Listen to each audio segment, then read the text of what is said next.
இஃப்தாருக்கு ஒரு பாஸ்தா தான் செய்ய போகிறேன். அதுக்கு ஒரு கப்பு எமிரேட்ஸ் மெக்ரோனி பாஸ்தா வேக வச்சுருக்கேன். தண்ணி ஊற்றி உப்பு போட்டு ஒரு டீஸ்பூன் ஆயிலும் ஊற்றி கெட்டில் கொடுத்துருக்கேன். இன்ஸ்ட்ரக்ஷன் மாதிரி வேக வச்சுக்கிடுங்க. மசாலா அரைக்கிறதுக்கு ரெண்டு பல் கார்லிக், 2 க்ளோஸ் கார்லிக்கு, ஒரு டொமாட்டோ போட்டு ஒரு டொமாட்டோ கொஞ்சமாக இஞ்சி மிக்சியில் போட்டு ஃபைனாக அரைச்சி வச்சுக்கிடுவோம். பொரித்த சிக்கன் இது மாதிரி முள் இல்லாமல் நல்லா உதித்து வச்சுருக்கேன். உங்கள் தேவையான அளவுக்கு போட்டுக்கலாம். மட்டும் கொஞ்சம் நேரத்தை ரெடி பண்ணி வச்சுட்டா பாஸ்தா செய்யுது ரொம்ப ஈஸியாக இருக்கும். சின்ன பிள்ளைகள் நோன்பு பிடிப்பாங்க, அவங்களுக்கு செஞ்சு கொடுக்கறதுக்காண்டி தான் இந்த பாஸ்தா செய்ய போகிறோம். சிக்கன் பொரிச்ச எண்ணெய் தான், வெங்காயம் சாப்பிட்டு அவங்களாம் ஒரு பச்சை மிளகா போட்டு கொடுப்பேன். வச்சுருக்கீங்கன்னாக்கா பச்சை மிளகா போடாதீங்க, சாப்பிட மாட்டாங்க. இதை போடுவோம். கொஞ்சம் மஞ்சள் பொடி, டர்மரிக் பொடி, அப்படி கொஞ்சமாக மசாலா, தலகு தேவையான உப்பு, மீட் மசாலா 1 டீஸ்பூன் வதக்குவோம். அது ரொம்ப லோவில் வச்சுக்கணுங்க. வெங்காயம் ரொம்ப சொதச்சதாக ஆகக்கூடாது. 1 நிமிஷம் வதக்கியாச்சு. இப்போ நம்ம அரைச்சி வச்சிருக்க தக்காளி பூண்டு மசாலாவை ஊற்ற வேண்டியதுதான்.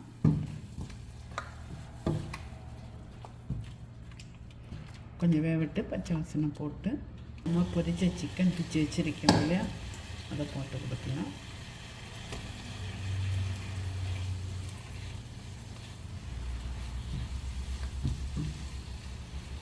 அது உங்களுக்கு எவ்வளோ வேணுமோ அந்த அளவுக்கு போட்டுக்கணும்.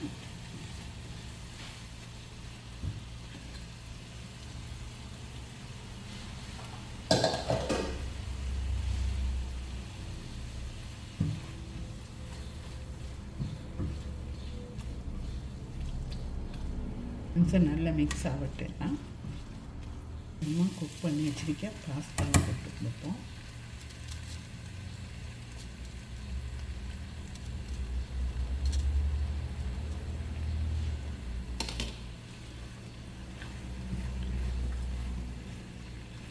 இந்த பாஸ்தா வேக வச்ச தண்ணி வச்சுருக்கேன், அது போட மாட்டாங்க. அதுக்கு ருசி கொடுக்குது. இந்த குழு குழுத்த தன்மையில் ருசி வரணும். நல்லா மிக்ஸ் பண்ணணும். மல்லிக்கீரை போட்டு கொடுப்போம். உங்களுக்கு நிறைய பிடிக்குன்னா கொஞ்சம் நிறையவே போட்டுக்கலாம். இன்னும் போடுவோம். அப்புறம் கெச்சப் சீக்ரெட் நான் 2 பாக்கெட் போடுறேன். ஏன்னா அளவுக்கு வந்துருக்கோம். உங்களுக்கு அந்த அளவு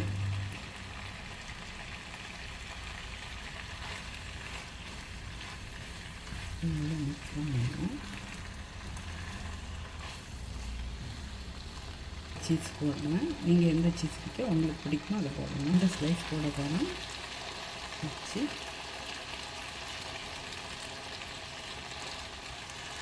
போட்டு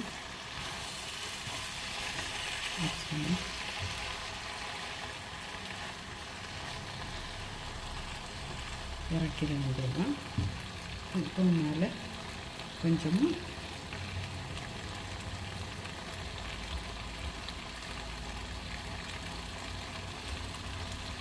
இந்த மல்லிக்கீரை போடாட்டாலும் ஒன்றும் இல்லை. கொரியாண்டர் லீவ் அவ்வளோ இறக்கி. இப்போ சுவையான இஃப்தாருக்கு டின்னருக்கு அழகான ஒரு பாஸ்தா ட்ரை பண்ணிவிட்டு ஷேர் பண்ணி இன்ஸ்டாகிராம்லேயும் ஃபேஸ்புக்லேயும் ஃபாலோ பண்ணுங்கள். Have a good day to all. நல்ல ஒரு இஃப்தாருக்கு டின்னருக்கு ஒரு பாஸ்தா பார்க்கலாமா?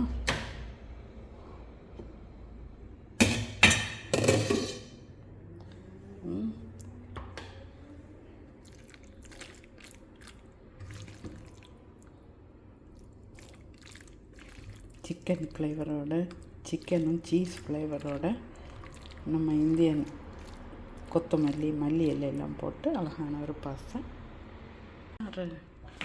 டின்னர் பார்க்கலாமா?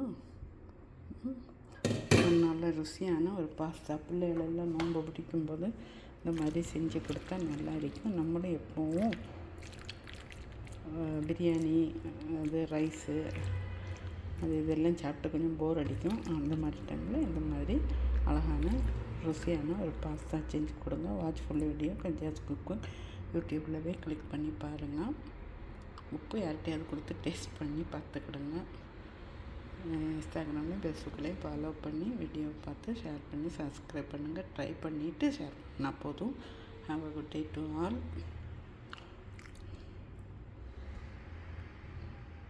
ரெசிபி தான் ஒரு சிக்கன் பக்கோடா செய்ய போனேன். அது பொரித்து வச்ச சிக்கன் தான். அதை சின்ன சின்னதாட்டு பிச்சு எடுத்துக்கிட்டணும். எலும்பு ஒன்றும் இருக்கக்கூடாது. சின்ன எலும்பு இருந்தாலும் நல்லா இருக்காது.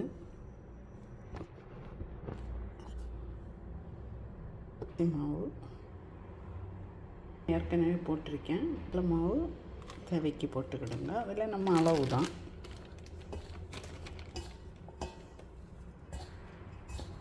நிறைய காரம் வேண்டான்னு போட மாட்டேன். நான் சிக்கன் பொரித்த காரமே போதும். ரொம்ப காரம் சாப்பிடும்போது நோம்பில் வயிறு புண்ணாயிரும். இளநீ கிடைச்சா வாங்கி குடிங்க. ஊரில் நல்ல வெயிலாக இருக்கனால கொஞ்சம் இளநீ குடித்தா வயிற்றுக்கு இதமாக இருக்கும். இல்லாட்டி நைட்டு தேங்காய் பால் எடுத்து ஒரு பழம் போட்டு மிக்சியில் அடைச்சி அதை குடிச்சிருங்க. சர்க்கரை ஒன்றும் போடாமல் குடிங்க. தண்ணி ஊற்றுவோம்.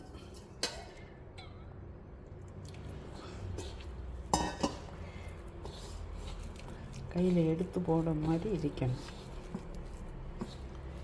யார்கிட்டையாவது பார்த்துக்கணுங்க. நான் கொஞ்சம் உப்பும் இந்த மாவுக்கு கணக்காக போடேன். இஞ்சி பூண்டு ஃப்ரெஷ்ஷாக தான் போடணும். நான் மல்லிக்கீரை எல்லாம் போட மாட்டேன். போட்டேனாக்கா அந்த ஸ்மெல்லு தான் இருக்கும். இந்த சிக்கன் ஃப்ளேவர் வராது. அதனால் அவ்வளோதான். கரம் மசாலா எதுவுமே போடலை. சிம்பிளான ஒரு பக்கோடா தான். அதை வச்சு கொஞ்சம் கொஞ்சமாக எடுத்து போட்டு பொரிச்சிட வேண்டியது. போட்டு பார்க்கலாம்.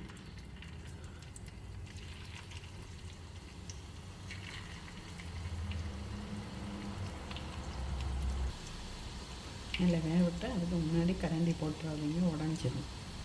வெந்த கூட திருப்பி போடணும். அப்போ பொடியாமல் கிடைக்கும். அதான் அடுப்பு மிதமாக இருக்கணும். இல்லாட்டா கரிஞ்சிடும். ஸ்டவ்வில் வச்சிங்கனாக்கா நிறைய எண்ணெய் குடிக்கும். மீடியம் ஃப்ளேமில் வச்சு வடிச்சிடணும். போட்டுருவோம். கடைசியில்